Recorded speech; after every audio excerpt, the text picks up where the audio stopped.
Allah Subhanahu wa Ta'ala menciptakan manusia,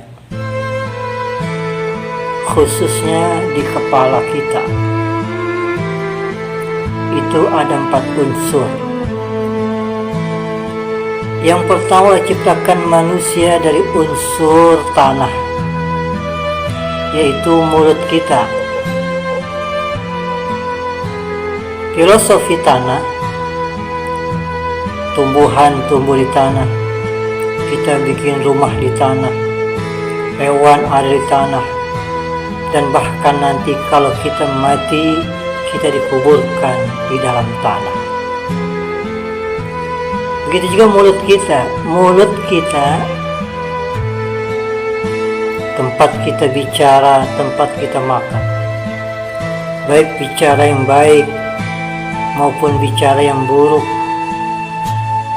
Makan apapun kita makan. Ada yang makanan halalan thayyibah, makanan yang halal dan baik. Ada juga makanan yang haram, yang baik, yang haram dan tidak baik. Filosofi mulut bagaikan filosofi tanah. Semuanya serba masuk ke dalam mulut kita. Oleh karenanya, dengan unsur tanah ini bisa menjadi pelajaran bagi kita bahwa mulut kita harus kita jaga. Salamatul insan fi hifzil lisan. Keselamatan manusia dalam menjaga lisannya. Dan bahkan kita gunakan lisan kita untuk senantiasa berzikir, berdoa kepada Allah Subhanahu wa Ta'ala. Allah ya mujibas sa'irin, Allah yang menjawab segala doa-doa kita. Saudara-saudaraku yang berbahagia, sahabat dakwah Ibnu Has yang selalu setia, yang dimuliakan Allah Subhanahu wa Ta'ala. Yang kedua, diciptakan dari unsur air mata kita. Kalau orang bikin bangunan rumah, itu air bisa dijadikan untuk alat mengukur lurus tidaknya bangunan tersebut. Begitu juga mata kita, mata yang kita punya ini dari unsur air. Orang suka tidak suka dengan kita dari matanya. Orang sedih dan bahagia, kita lihat dari matanya. Orang benci dan tidak kepada kita dari matanya. Jadi mata kita bisa menjadi unsur bagaimana kita bisa muhasabah diri dan bisa melihat sikap orang terhadap diri kita. Kalau kita lagi marah, mata kita melotot merah,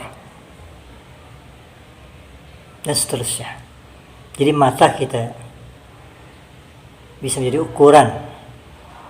Baik tidaknya seseorang bisa kita lihat dari matanya. Yang ketiga, ada yang namanya unsur api, kuping, telinga.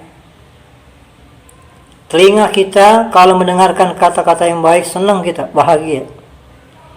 Tapi kalau ada kata-kata yang buruk, wah marah. Karena telinga kita diciptakan dari unsur api. Api sifatnya panas. Nah, kalau panas, kita ademin api dengan air. Sehingga telinga kita ketika mendengarkan sesuatu tidak baik, kita langsung bersalawat, beristighfar. Dan kita mohon ampun kepada Allah Subhanahu wa Ta'ala. Enggak perlu kita membalas sesuatu yang negatif dengan yang negatif. Kita bahas sesuatu yang negatif dengan yang positif, agar supaya jadi kita senantiasa mendapat bimbingan dari Allah Subhanahu wa Ta'ala. Dan yang keempat, yang terakhir adalah unsur angin, hidung. Ini hidung kita diciptakan dari unsur angin. Tetangga masak sayur asem misalkan, goreng ikan asin, itu hidung kita tahu. Nah makanya hidung kita ini bisa menjadi alat pencium. Kita bisa melihat apa yang kita cium itu, baik positif negatif, bisa kita rasakan. Sedapnya bau masakan dengan sedapnya bau bangkai itu beda. Hidung kita tuh hebat. Allah ciptakan hidung kita. Dan bahkan dengan hidung ini salah satu alat untuk kita menghirup udara segar untuk bernapas, mendapat nikmat dari Allah Subhanahu wa taala.